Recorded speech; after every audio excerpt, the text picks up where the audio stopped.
Hello student, welcome to my YouTube channel.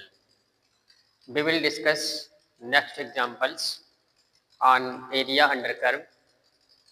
So keep watching for better concepts.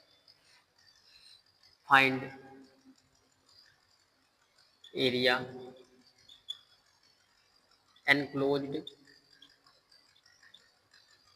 by the ellipse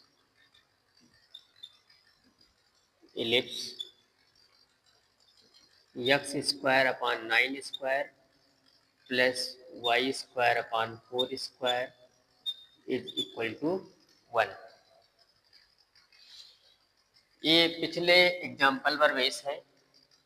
यदि compare करें x square upon a square plus y square upon b square equal to 1, तो यहाँ पर a equal to 9 मिल जाएगा और b equal to 4 मिल जाएगा। और पिछले का आंसर जो आया था x square upon a square plus y square upon b square equal to 1, इसका एरिया था पाई ए बी। और अगर हम यहाँ से a और b का वैल्यू निकाल लें कंपेयर करके, तो a इक्वल टू 9 और b इक्वल टू 4 आ जाएगा। तो यहाँ पर जो दिया गया इंटीग्रल है बच्चों, उसका एरिया हो जाएगा pi into 9 into 4। This imply that area equal to 36 pi. ये किसी कंपटीशन एग्जाम में अगर ऐसा क्वेश्चन आया हो तो डायरेक्टली हम ऐसे कर सकते हैं, लेकिन हमारे बोर्ड एग्जाम में ये 8 मार्क वाले सेक्शन में आया है, इसलिए हम इसे डिटेल से करेंगे।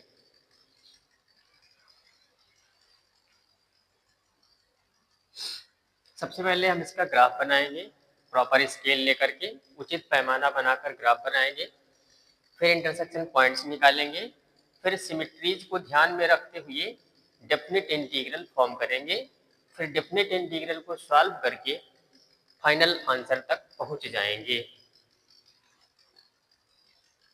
Ellipse x square upon a square, मतलब एक्स के नीचे का वैल्यू जो है वो बड़ा है वाई के डिनोमिनेटर वैल्यू से, इसलिए ये ग्राफ एलिप्स जो होगा वो एक्स एक्सिस पर ओरिएंटेड होगा।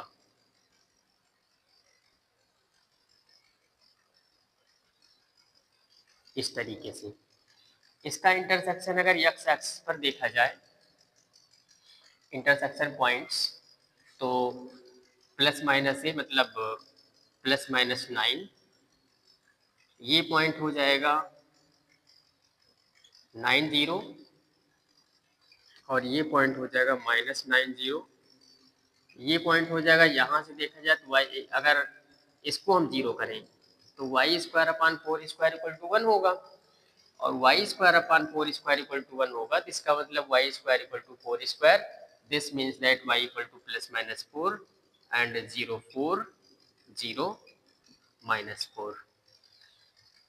टोटल इलिप्स का एरिया निकालना है, और यहाँ पर ध्यान दें एक्स स्क्वायर पावर इवन है, y square y power even है, ये दोनों अक्षों के सममित है, symmetric about both axis x and Y.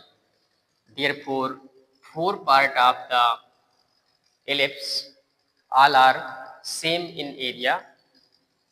इसका मतलब ये हुआ कि हम किसी एक पार्ट का चारों में से एरिया निकाल लें और उसका 4 से मल्टीप्लाई करने पर टोटल एरिया निकल जाएगा। तो फर्स्ट क्वाड्रेंट में जो है इसी का हम एरिया निकाल लेते हैं। यहाँ पे एक वर्टिकल स्ट्रिप लेंगे जो कि वाई एक्सिस के पैरेलल होगा। ये स्ट्रिप एक्स एक्सिस पर बढ़ा सकते हैं धीरे धीरे, मतलब x इक्वल टू 0 से ले करके x इक्वल टू 9 तक हम स्ट्रिप को काट सकते हैं। इसलिए डेफिनेट इंटीग्रल का जो लिमिट बनेगा वो x इक्वल टू 0 से ले करके x इक्वल टू 9 तक बनेगा, और इसमें से किसी एक पट्टी का जो एरिया निकलेगा वो y, जो ये हाइट रहेगी वो y रहेगी, और ये जो विड्थ रहेगी वो dx रहेगी।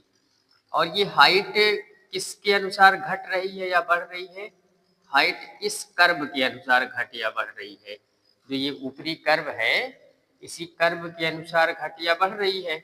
इसका मतलब है कि y का वैल्यू अगर हम यहाँ से निकाल लें तो हमारा काम बन जाएगा। तो y का वैल्यू अगर हम यहाँ से निकालते हैं तो इस तरीके से निकालेंगे। देखो, x square upon a square plus y square upon b square. यहाँ पर ए स्क्वायर और बी स्क्वायर नहीं है, यहाँ पर 9 स्क्वायर है और 4 स्क्वायर है। तो वाई स्क्वायर अपान 4 स्क्वायर को अपनी तरफ करें, बाकी को दूसरी तरफ भेज दें। Y square upon 4 square equal to 9 square minus x square upon 9 square.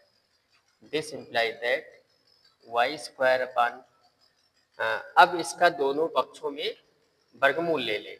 Taking square root of both sides we get y upon 4 is equal to plus minus 1 upon 9 square root of 9 square minus x square y upon 4। यहाँ से value मिल जाएगा y equal to plus minus 4 upon 9 square root of 9 square minus x square. यहाँ पे positive और negative दोनों value आ रही है। तो एक्स एक्सिस के ऊपर का जो ग्राफ है, मतलब यहाँ से लेकर के यहाँ तक का जो ग्राफ है, उसके लिए पॉजिटिव है, और एक्स एक्सिस से जो नीचे तक का ग्राफ है वो नेगेटिव है। तो हम जो एरिया फाइंड करने की कोशिश कर रहे हैं एक पार्ट की, वो फर्स्ट एक्स एक्सिस के ऊपर वाले पार्ट का, वो फर्स्ट क्वाड्रेंट का, इसलिए हम ये पॉजिटिव टेक करेंगे। Therefore, area of given ellipse is equal to 4 times 0 to 9, x equal to 0 to 9। ये x equal to 0 है और ये x equal to 9 है, इंटू वाई dx, एक पार्ट का एरिया, मतलब ये एक रेक्टेंगल का एरिया y dx। और ऐसे बहुत छोटे छोटे रेक्टेंगल मिलेंगे, कहाँ से लेकर कहाँ तक, 0 से लेकर के 9 तक। तो 0 to 9, y का वैल्यू यहाँ से लेकर के यहाँ तक सपोज करना है, तो हम ये सपोज कर लेंगे positive value, y equal to 4 upon 9 square root of 9 square minus x square dx। यहाँ x है, तो इसका मतलब x इक्वल टू 0 से लेकर के x इक्वल टू 9 तक है। 4 अपॉन 9 कॉन्स्टेंट है, ये बाहर आ जाएगा, तो 16 अपॉन 9 हो जाएगा।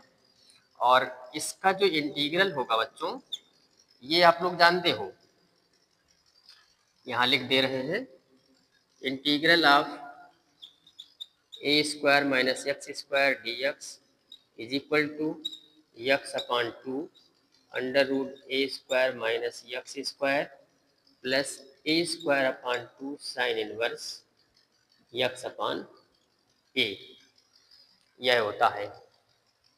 तो यहाँ पर भी ए का वैल्यू 9 है, उसे पुट कर देंगे, बाकी सब सेम है। X upon 2 square root of 9 square minus x square plus 9 square upon 2 sine inverse x upon 9। Limit taking from 0 to 9।